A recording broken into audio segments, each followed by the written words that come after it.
आप सभी दर्शकों को गंगाधर का नमस्कार। गंगाधर न्यूज पोर्टल में आपका स्वागत है। इतिहास गवाह है, आगे वही बढ़ा है जिसके प्रयासों पर समाज ने उंगली उठाई है। आगे वही बढ़ा है जिसके प्रयासों पर समाज ने चुटकी ली है। आगे वही बढ़ा है जिसके अस्तित्व पर समाज ने विरोध जताया है। आज मैं बहुत दुखी हूँ। मेरे अंतर्मन में एक दर्द, एक पीड़ा मुझे बेचैन किए हुए है। और मेरी ये बेचैनी कोई नई नहीं है। जब भी इस बेरहम और स्वार्थी समाज ने सच्चाई का बलात्कार करने का प्रयास किया है, मैं बेचैन हो उठता हूँ। मेरे अंदर का कलम घसीट पत्रकार बेचैन हो उठता है, तड़प उठता है। गंगाधर को पढ़ने वाले लोग, गंगाधर को जानने वाले लोग इस बात को अच्छी तरह जानते हैं कि गंगाधर उस बेवकूफ़ कलम घसीट पत्रकार का नाम है जिसने अपने पूरे जीवन में कभी भी झूठ का साथ नहीं दिया।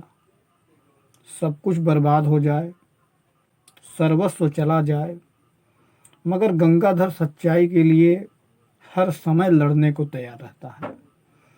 गंगाधर उस जीव का नाम है जो सच्चाई के लिए लड़ता है।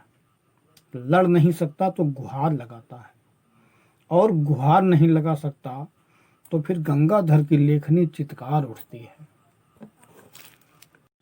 आज फिर गंगाधर की लेखनी विचलित हो रही है। उत्तर प्रदेश के जनपद प्रयागराज में जिस तरह बेरहमी से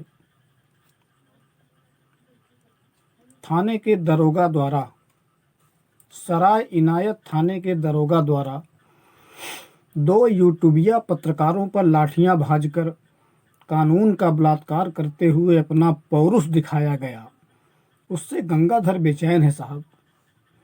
क्रम से बात करूंगा और आज पूरी बात रखूंगा आपके सामने।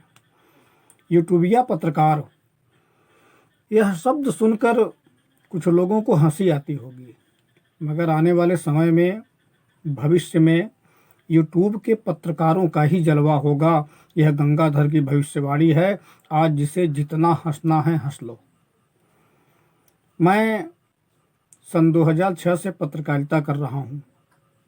कई पत्र पत्रिकाओं में लिखते हुए मैं हिंदी मासिक पत्रिका वर्तमान क्रांति का प्रधान संपादक भी रहा हूँ, और आज यूट्यूब पर गंगाधर न्यूज पोर्टल के नाम से एक चैनल चला रहा हूँ। भारतीय संविधान में प्रेस को, मीडिया को विचारों की अभिव्यक्ति का प्रतीक मानते हुए देश का चौथा स्तंभ कहा गया है।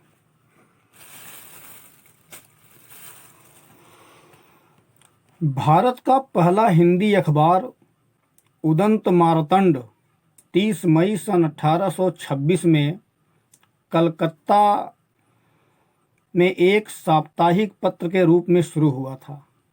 हालांकि इससे पहले भी भारत में अखबार छपे थे, मगर वो अंग्रेजों द्वारा छापे गए थे, इसलिए उसकी चर्चा यहाँ नहीं करूँगा।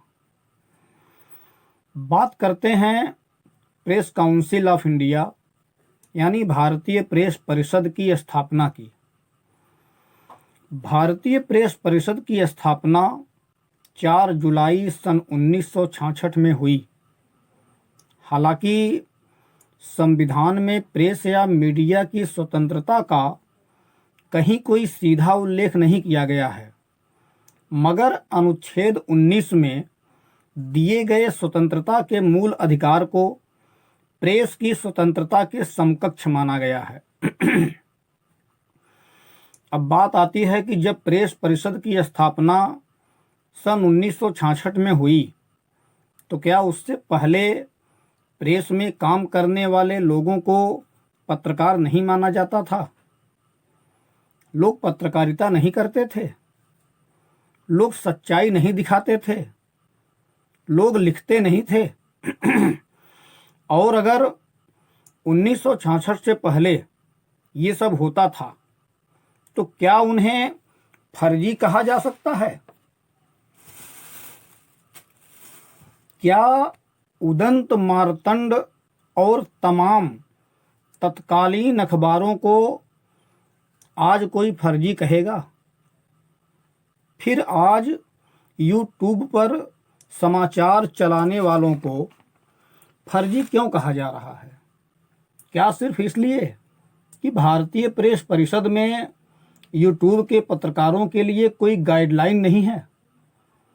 मीडिया माने माध्यम, और मीडिया प्रेस का ही एक स्वतंत्र रूप है, जिसके अंतर्गत भारतीय संविधान में विचारों की अभिव्यक्ति की स्वतंत्रता हर मीडिया कर्मी को है।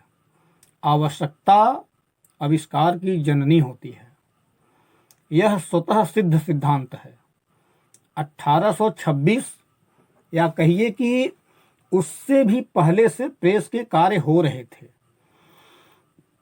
लोग पत्रकारिता कर रहे थे, मगर 1966 में जब आवश्यकता महसूस की गई, तब बना भारतीय प्रेस परिषद यानी प्रेस काउंसिल ऑफ इंडिया, और तब बनाए गए प्रेस के लिए कुछ आवश्यक नियम।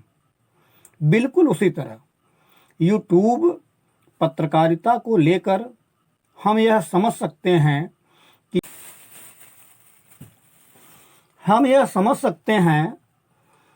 हम इस समय 1966 से पहले के भारत में हैं, और सरकार को जब सरकार को आवश्यकता महसूस होगी, तब 1966 की तर्ज पर यूट्यूब पत्रकारिता को लेकर प्रेस परिषद के कानूनों में संशोधन कर दिया जाएगा।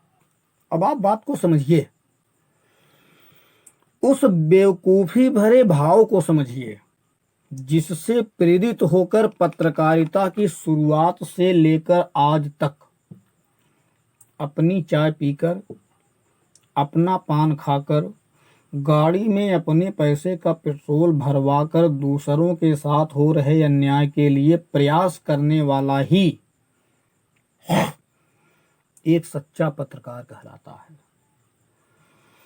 यूट्यूब जैसे सोशल साइट्स का पत्रकार कहलाने की क्षमता रख सकता है, ये सबके बस की बात नहीं। आखिर मिल क्या रहा है भाई? इसका एकदम सीधा सा जवाब है कि पत्रकारिता कुछ मिलने की उम्मीद का नाम नहीं है। पत्रकारिता सिर्फ और सिर्फ एक मिशन है। मिशन पहले भी था और आगे भी रहेगा। वास्तव में पत्रकारिता उस आत्मसंतुष्टि का नाम है जो आप सच्चाई के लिए किसी का साथ देकर प्राप्त करते हो। असली समस्या तब होती है, कष्ट तब होता है, अंतरात्मा तब कराह उठती है, जब निस्वार्थ भाव से समाज सेवा का कार्य करने पर भी कोई सराय इनायत थाने के दरोगा जैसा पुलिस का एक जिम्मेदार अधिकारी हमें अनायास ही बेरहमी से पीटता है, निर्ममता से हमारे शरीर पर 3rd डिग्री का प्रयोग करता है। तब बहुत कष्ट होता है, क्योंकि पुलिस को हम अपना सहयोगी मानते हैं, समाज को भयमुक्त रखने वाला समाज प्रेमी मानते हैं। और यही हुआ है सराय इनायत थाने के अंदर।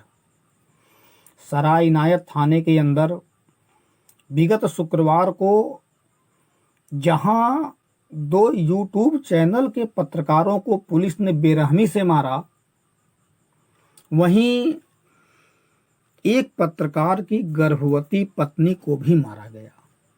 और अफसोस यह है कि पुलिस के बड़े अधिकारी अपने उस दबंग दरोगा को उसके किए की सजा देने के बजाय मामले की लीपापोती करते हुए उसे बचाने में लगे हैं। इस विषय में दोनों पत्रकारों को न्याय मिल पाएगा या नहीं, यह बात तो समय के गर्भ में है, मगर इस घटना से भविष्य में एक नई क्रांति का जन्म होगा, मेरी इस बात से कोई शंका नहीं है। मुझे उम्मीद है कि मेरी बात को एक दर्शक के रूप में आप महसूस करेंगे, एक सजग समाज का अंग होने के रूप में आप महसूस करेंगे और पत्रकारों की पीड़ा को आप महसूस करेंगे। आप महसूस करेंगे उस दर्द को कि जब एक बिना वेतन के काम करने वाले पत्रकार के ऊपर अत्याचार होता है, उसे फर्जी केस में फंसाने की साजिश रची जाती है, तो क्या बीतती होगी उसके दिल पर। बहुत कुछ कहना चाहता हूं, मगर फिलहाल फिर कभी अपनी पीड़ा को आपके सामने फिर रखूंगा। तब तक के लिए गंगाधर का नमस्कार।